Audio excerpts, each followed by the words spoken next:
নমস্কাৰ বন্ধুসকল, আজি পুনৰ আপোনালোকৰ বহুত ভাল খবৰ আহিছে। HDFC বেংকৰ ফালৰ পৰা নতুনকৈ চাকৰি মুকলি কৰিছে। প্ৰায় 10,300 প্লাছ ভেকেঞ্চি আপোনালোকে দেখিবলৈ পাব। গ্ৰেড 3 এণ্ড গ্ৰেড 4 লেভেলৰ ভেকেঞ্চি হয়, নো এক্সাম হয়, ডাইৰেক্ট চিলেকশ্যন আপোনালোকে লাভ কৰিব পাৰিব। চ' কেনেদৰে আবেদনসমূহ কৰিব পাৰিব, এক্সাম পেটাৰ্ণ কি হয় বা চিলেকশ্যন প্ৰচিডিউৰ কি হয় বা আপোনালোকে কেনেদৰে এপ্লাইসমূহ কৰিব পাৰিব, এই সকলোখিনি কথা এই ভিডিঅ' যোগে আলোচনা কৰা হ'ব। চ' যদি ভিডিঅ' ভাল পায় ভিডিঅ' লাইক কৰিব পাৰে, লগৰ চেনেল ছাবস্ক্ৰাইব কৰি দিব পাৰে, এনেকুৱা ধৰণৰ ভিডিঅ'সমূহ প্ৰতিদিনে পাই থবে। আৰু আমাৰ হোৱাটছআপ চেনেল ভিডিঅ' ডিছক্ৰিপশ্যনত দিয়া আছে, তাত গৈ ফ'ল'টো কৰি দিব পাৰে, তেতিয়া আপোনালোকে ডেইলি জবৰ আপডেটসমূহ পাই থাকিব পাৰিব। আৰু ভিডিঅ'টো যিমান পাৰে সিমান বন্ধুজন শ্বেয়াৰ কৰি দিয়ক, যাতে সকলো বন্ধুৱে ডেইলি জবৰ আপডেটসমূহ পাই থাকিব পাৰে। ইয়াত আপোনালোকে দেখা পাইছে HDFC বেংকৰ ফালৰ পৰা ভেকেঞ্চিখিনি মুকলি কৰি দিছে। চ' ভিডিঅ'ত দেখা পাইছে HDFC বেংকৰ ৰিক্ৰুটমেণ্ট আছে 2026 বৰ্ষৰ ক্ষেত্ৰত এপ্লাই অনলাইন যোগে কৰিব পাৰিব। 10,500 প্লাছ ভেকেঞ্চি দেখিবলৈ পাব। 2,500 অত্যাধিক ভেকেঞ্চি আপোনালোকে দেখিবলৈ পাব। HDFC বেংকৰ ফালৰ পৰা ভেকেঞ্চিখিনি মুকলি কৰি দিছে। চ' ইয়াত দেখিব পাৰিছে আবেদনসমূহ জানুৱাৰী মাহৰ 1 তাৰিখৰ পৰা ষ্টাৰ্ট হৈছে। লাষ্ট ডেট দিয়া আছে 30 জানুৱাৰী 2026। চ' 30 জানুৱাৰী 2026 ইয়াৰ কাৰণে লাষ্ট ডেট হয়। তাৰ আগতে আপোনালোকে আবেদনসমূহ কৰি ল'ব লাগিব। আপোনালোকৰ হাতত বেছি দিন সময় নাই। চ' সোনকালে আপোনালোকে ভেকেঞ্চিখিনিৰ ক্ষেত্ৰত আবেদনসমূহ কৰিব লাগিব। এতিয়া অৰ্গেনাইজেশ্যন নেম আপোনালোকে দেখি পাইছে HDFC বেংক, আৰু টোটেল পোষ্ট আপোনালোকে দেখি পাইছে 10,500 প্লাছ ভেকেঞ্চি। কোৱালিফিকেশ্যন আপোনালোকে দেখি পাইছে 10 পাছ হওক, 12 পাছ হওক, গ্ৰেজুৱেশ্যন পাছ হওক, সকলোৱে আবেদনসমূহ কৰি ল'ব পাৰিব। আৰু চিলেকশ্যন প্ৰচেছটো ইণ্টাৰভিউ আৰু ডকুমেণ্টছ ভেৰিফিকেশ্যনৰ মাধ্যমে আপোনালোকৰ চিলেকশ্যনসমূহ কৰা হ'ব। এতিয়া আহিলে লাষ্ট ডেট সম্পৰ্কে।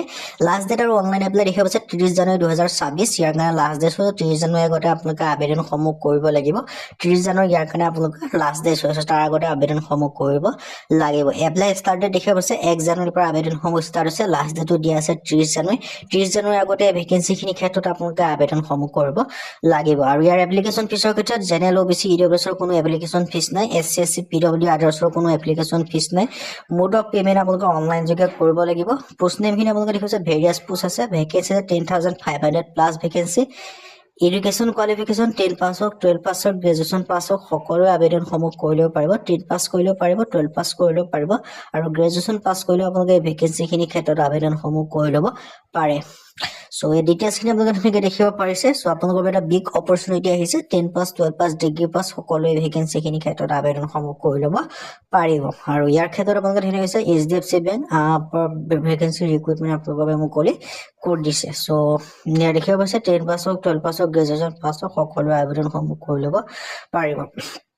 চ' এই ভেকেঞ্চিখিনিৰ ক্ষেত্ৰত এপ্লাইটো আপোনালোকে অনলাইন যোগে কৰিব পাৰিব। আৰু অনলাইন যদি আপোনালোকে নিজে কৰিব নোৱাৰে, আমাৰ থ্ৰুদি কৰিব বিচাৰিলে আমাৰ হোৱাটছআপ নম্বৰ স্ক্ৰীণতে আছে, আৰু যদি নিজে কৰিব বিচাৰে লিংকটো ডেছক্ৰিপশ্যনতে আছে।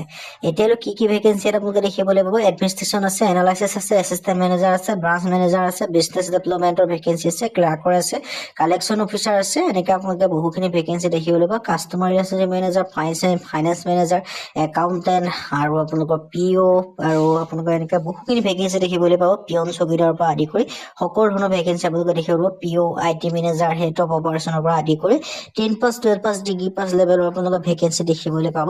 চ' যিটোতে আপোনালোকে ইলিজিবল হ'ব বা যিটোতে আপোনালোকে ইণ্টাৰেষ্টেড হ'ব, সেইটোতে আপোনালোকে এপ্লাইসমূহ কৰি ল'ব পাৰিব। হেড অফ অপাৰেশ্যনৰ পৰা আদি কৰি মেনেজাৰৰ পৰা আদি কৰি HDFC বেংক ৰিক্ৰুটমেণ্ট। আৰু বয়সৰ সময়সীমা 18 পৰা 40 বছৰলৈকে ভেকেঞ্চিখিনিৰ ক্ষেত্ৰত আবেদনসমূহ কৰি ল'ব পাৰিব।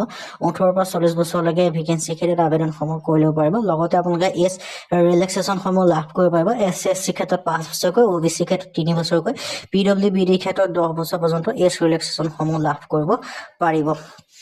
চ' মেক্সিমাম 18 পৰা 25 বছৰলৈকে ভেকেঞ্চিখিনিৰ ক্ষেত্ৰত আবেদনসমূহ কৰি ল'ব পাৰিব।